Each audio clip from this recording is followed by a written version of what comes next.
ஸ்வரம் நல்லா இருக்கும்போதே பாட்டை நிறுத்தணும் அப்படின்னு சொல்லுவாங்க.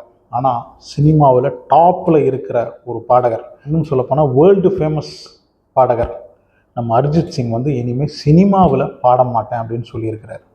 அதாவது சினிமாவில் பின்னணி பாடல்கள் பாட மாட்டேன் அப்படின்னு சொல்லியிருக்கிறார். இதுதான் இன்றைக்கி வந்து அவருடைய ரசிகர்களுக்கு மிகப்பெரிய ஒரு ஷாக்கிங்கான நியூஸாக இருக்கும்.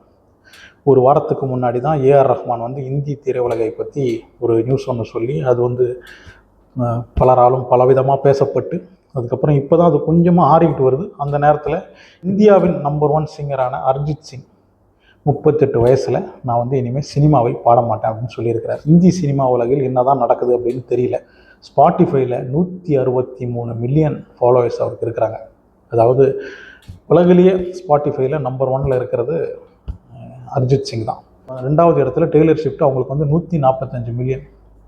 நம்ம ஏஆர் ரஹ்மானுக்கு 71 மில்லியன் ஃபாலோவர்ஸு, அனிருத்துக்கு வந்து 42 மில்லியன் ஃபாலோவர்ஸ். இதுலேருந்து உங்களுக்கு தெரிஞ்சிருக்கும் எந்த மாதிரி ஒரு இடத்துல வந்து அரிஜித் சிங் இருக்கிறாரு, உலகில் எவ்வளோ ஃபேமஸான ஒரு இடத்துல அவர் இருக்கிறாருன்னு. அப்படி இருக்கும்போது இவ்வளவு சின்ன வயசில் நான் வந்து இனிமேல் சினிமா பாடல்கள் பாட மாட்டேன் அப்படின்னு சொல்கிறதுல ஏதாவது ஒரு ரீசன் இருக்கலாம். நேற்று எக்ஸில் வந்து அவர் போஸ்ட் பண்ணியிருக்கிறார், ஹாப்பி நியூ இயர், இது வரைக்கும் என்னை சப்போர்ட் பண்ண எல்லாருக்குமே நன்றி, நான் இனிமேல் சினிமாவில் பின்னணி பாடல்கள் பாட மாட்டேன், நான் இந்த ஒரு தொழிலை குவிட் பண்ணுறேன் அப்படின்னு அந்த ஒரு மெசேஜை போட்டிருக்கிறாரு. ஆனால் சினிமாவில் மட்டும்தான் பாட மாட்டேன், இண்டிபெண்டன்ட் மியூசிக்லாம் பண்ணுவேன் அப்படின்னு சொல்லியிருக்கிறார். அவருடைய ரசிகர்களை பொறுத்த வரைக்கும் சினிமாவில் இனிமேல் அவருடைய பாடல்கள் கேட்க முடியாது, இண்டிபெண்டன்ட் மியூசிக் பண்ணுவேன் அப்படின்றது வந்து ஒரு ஆறுதலாக இருக்கும். இருந்தாலும் 38 வயசுலலாம் இப்படி ஒரு அந்த மாதிரி ஒரு இடத்துல இருக்கிற ஒருத்தர் வந்து குவிட் பண்ணுறது அப்படின்றது கொஞ்சம் ஆச்சரியம் தர்ற ஒரு விஷயமாக தான் இருக்குது.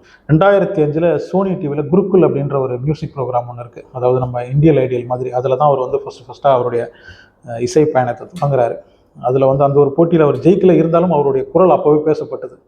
அதுக்கப்புறம் 2009 மர்டர் 2 அப்படின்ற படத்தில் சினிமாவில் பின்னணி பாடகராக வராரு. ஆனால் 2013 ஆஷிகி 2 அப்படின்ற படத்தில் தும்ஹி ஹோ அந்த ஒரு சாங்கில் தான் அப்போது பிடிச்ச அந்த ஒரு இடம் தான் நம்பர் 1 பிளேஸ். அதுக்கப்புறம் இன்னைய வரைக்கும் அவர் தான் இந்தி திரையுலகின் நம்பர் 1 சிங்கர். உலகம் ஃபுல்லாக ஃபேமஸான ஒரு பாட்டு அந்த பாட்டு. அரபு நாட்டிலலாம் வந்து இன்றைக்கும் ஹிந்தி பாட்டு அப்படின்னா வந்து ஃபஸ்ட்டு இந்த பாட்டை தான் கேட்பாங்க. அந்த அளவுக்கு ஃபேமஸான ஒரு பாட்டு. என்னுடைய பர்சனல் ஃபேவரெட் அது கிடையாது. சனம் ரே அப்படின்ற படத்தில் சனம் ரே அப்படின்னு ஒரு பாட்டு இருக்குது, அதுதான் என்னுடைய பர்சனல் ஃபேவரெட். கேட்டு பாருங்கள், சூப்பராக இருக்கும். சல்மான் கானுடைய பேட்டில் ஆஃப் கல்வான் அந்த படத்தில் தான் வந்து கடைசியாக மாத்ருபூமி அப்படின்ற ஒரு பாட்டை வந்து அவர் பாடியிருக்கிறார். அது அவர் பாடி வெளியே வந்த கடைசி பாட்டு அதுதான். இன்னும் கொஞ்சம் பாடல்கள்லாம் பாட வேண்டியிருக்கு. அதெல்லாம் முடிச்சுட்டு தான் நான் வந்து சினிமாவில் இனிமேல் பாட மாட்டேன் அப்படின்னு சொல்லியிருக்காரு. 2026 வருஷம் ஆரம்பிக்கும் போது ஏதோ ஒரு ரெசல்யூஷன் எடுத்திருப்பார் போல இருக்குது. அந்த நியூஸ் அறிவிக்கிறதுக்கு ஒரு 27 நாள் டைம் எடுத்திருப்பாருன்னு நினைக்கிறேன். ஸோ அதுதான் இந்த வருஷம் ஆரம்பித்த உடனே அவர் வந்து அந்த ஒரு விஷயத்தை அவருடைய ரசிகர்களுக்கு ஷாக்கிங்கான அந்த ஒரு நியூஸை சொல்லியிருக்கிறாரு. என்ன இதுக்கு பின்னாடி என்ன ப்ரெஷர் இருந்திருக்கு அப்படின்னு தெரியல. ஏஆர் ரஹ்மான் சொன்ன மாதிரி இந்தி திரையுலகில் தனியாக ஒரு பாலிடிக்ஸ் ஒன்று நடக்குதா, ஃபோர்ஸ் பண்ணி இவரை பாட வைக்கிறாங்களா. ஏன்னா இவருக்கு வந்து ரெகுலராக ஒரே டைப் பாட்டை தான் கொடுப்பாங்க. அதே மாதிரி பாட்டை திருப்பி திருப்பி பாட வைக்கும்போது யாராக இருந்தாலும் ஒரே மாதிரி ஒரே வேலையை செஞ்சுக்கிட்டு இருக்கும்போது போர் அடிக்கும். அதனால் கூட வேண்டாம் அப்படின்னு முடிவு பண்ணியிருக்கலாம்.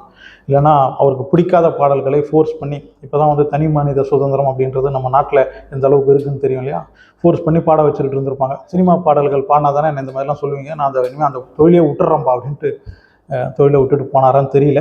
இல்லைனா உண்மையிலேயே அவருடைய அந்த இசைக்கான லட்சியம் வேறு மாதிரி இருந்திருக்கலாம். சினிமா இசையை தாண்டி இன்னும் பெருசாக சாதிக்கணும் அப்படின்ற ஆசையில் கூட குவிட் பண்ணியிருக்கலாம். அதெல்லாம் அவருடைய முடிவு. அவருக்குள்ளே என்ன ஓடிக்கிட்டு இருக்கு அப்படின்றதெல்லாம் நமக்கு தெரியாது. என்ன இருந்தாலும் அரிஜித் சிங் அப்படின்ற ஒரு சிங்கர் வந்து இந்த 38 வயசில் இப்படி ஒரு முடிவு எடுத்தது கண்டிப்பாக இந்தி திரையுலகெல்லாம் அவ்வளோ ஷாக்கிங்கில் இருக்காங்க. 38 வயசில் புகழின் உச்சியில் இருக்கும்போது அரிஜித் சிங் வந்து இப்படி ஒரு முடிவு எடுத்தது சரியா தவறா அப்படின்ற உங்களுடைய கருத்தையும் வந்து கமெண்டில் வந்து சொல்லுங்கள். அனஸுடன் இந்த ஒரு சேனலை சப்ஸ்கிரைப் பண்ணி வச்சுக்கோங்க. கண்டிப்பாக லைக் பண்ண மறந்துடாதீங்க.